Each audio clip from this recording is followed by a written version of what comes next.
Greetings everyone, I'm Eric with Your Essential Practice. For this week's Divinely Guided Rune reading, we are out in the wild, connecting with nature, earthing, just really centering, getting that divine guidance, those downloads, slowing down and connecting with the now, the present. Right after that big, beautiful Scorpio full moon, we have a Gemini new moon that's coming up right during and right at the cusp of that entrance into the sun entering in Gemini. And right after that, a lot of other things will be wrapping up in their escapades with Gemini and Aries and a whole bunch of other aspects. So let's immerse ourselves in this beautiful naturescape here in my backyard of Your Essential Practice and jump right on into everybody's Divinely Guided Rune reading.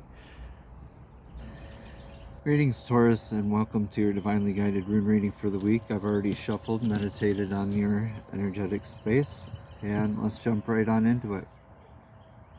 In your energetic path here, we have Sawilo. Sawilo is the sun rune. This is the rune of success, a lot of natural just vitality, feeling like can do no wrong kind of thing.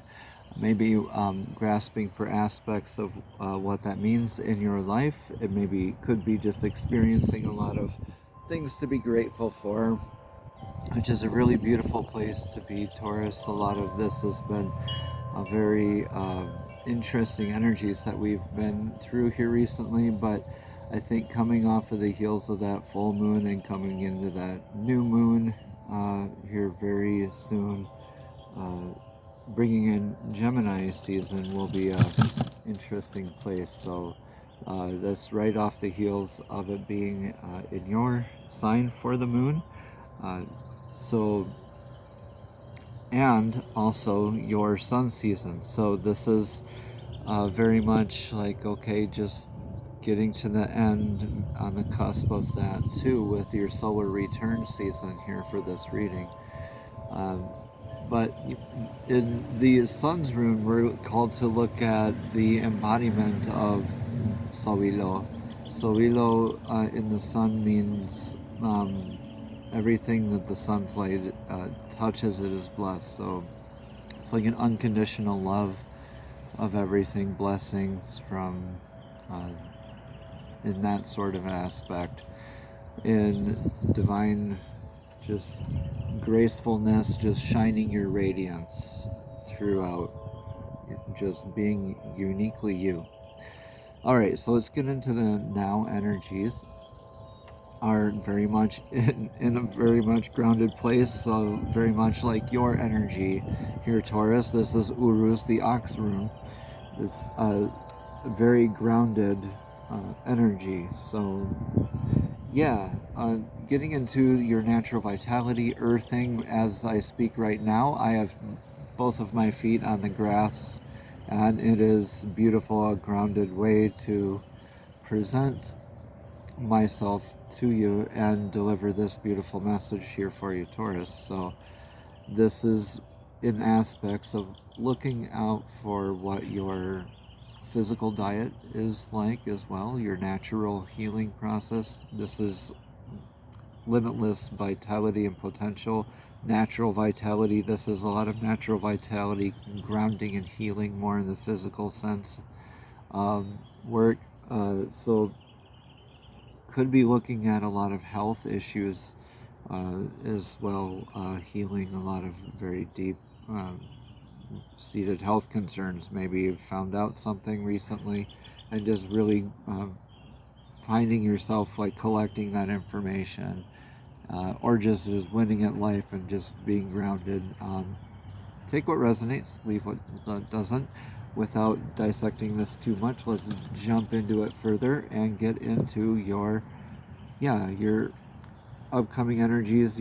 Almost like this is the calm before the storm, so to speak. So this is Hagalaz, the hail rune.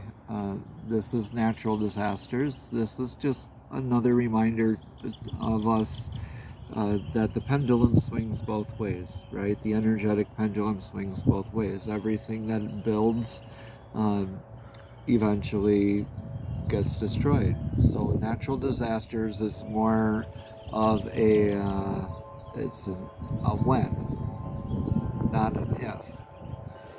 So this is kind of like the tower moment in tarot too. This could be shining light onto those places you're being grounded and healing, and letting what sheds off through this grounding and healing work, this beautiful illumination process that you're going through. This could represent the healing as well. Okay, so grounding and growing and healing. What no longer serves us, kind of like the tower card in tarot, you see the people jumping out of the tower. You see them getting away from that natural disaster, right? It's what no longer serves you is falling away.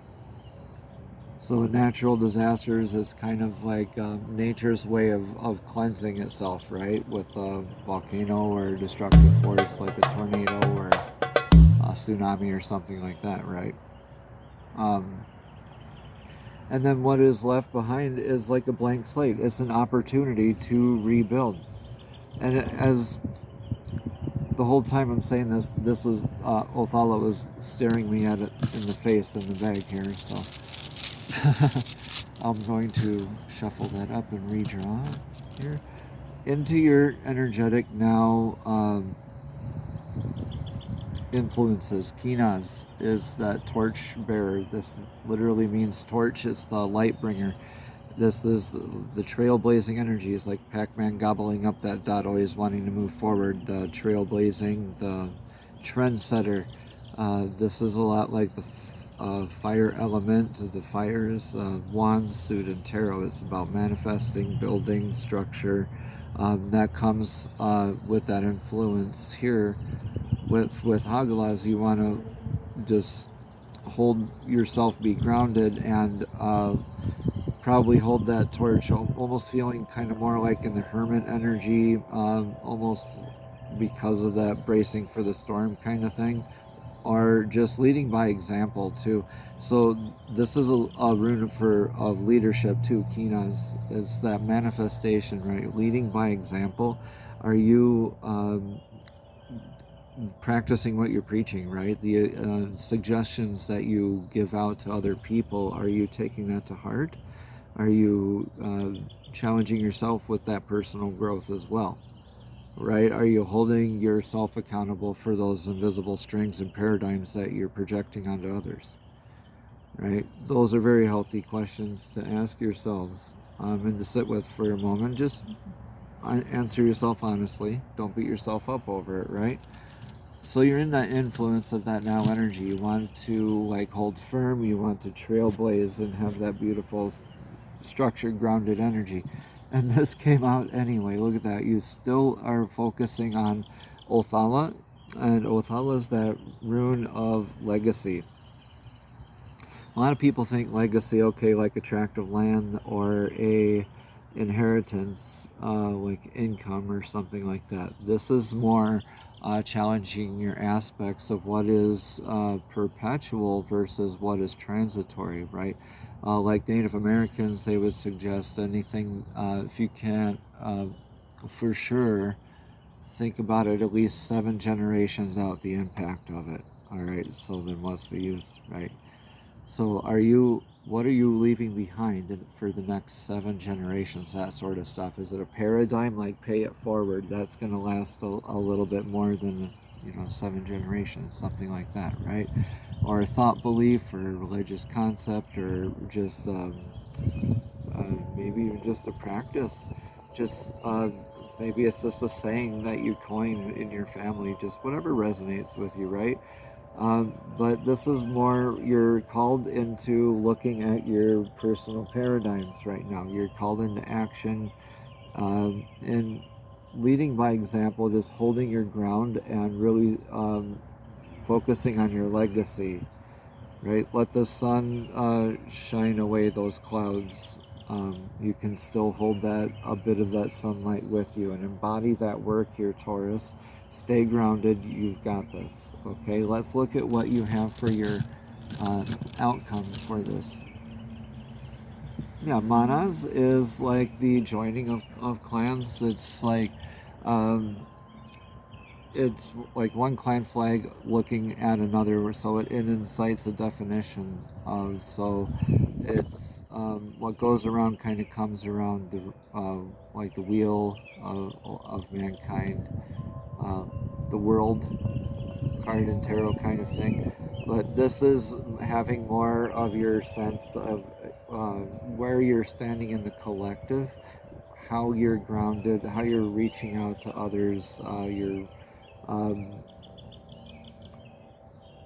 for lack of a better term, not to have these labels be too 3D here for you, but definitely this is like that structure, that clan leadership that you get to embody and strengthen and embolden and reach out so you can weather these storms in the future. They're not ifs but whens. So a lot of us are in these big paradigms, collective kind of stuff, like revolutionary kind of thought processes and things out there. So this is like a very much like a call to action for for your fellow tribesmen out there, and pay attention to each other's leadership styles out there, because what doesn't resonate will be quickly shown to you out there, is what I'm being told. All right, let's get a message of clarity from the Soul's Journey Oracle deck. These are messages straight from Divine, directly to your spirit, directly to your soul. Okay, Taurus. All right, forgiveness came straight out. Self-esteem was right behind that. Forgiveness and self-esteem. Let's just read about forgiveness, though. It says, I acknowledge that harboring resentment blocks the flow of love. Forgiveness, yeah. Forgiveness is part of that divine love, isn't it? Let's read more about forgiveness. Again, it says, I acknowledge that harboring resentment blocks the flow of love. You can never flow with your natural energy of love unless you release the negative energy of hate, anger, intolerance, or blame. Every soul in your path has free will, and you have no control over that. What you do have control over is how you will react to the manifestations of others' free will. Holding on to that negative energy will strengthen karmic cycles, and forgiveness can break that pattern. The most important person you must learn to forgive is always yourself.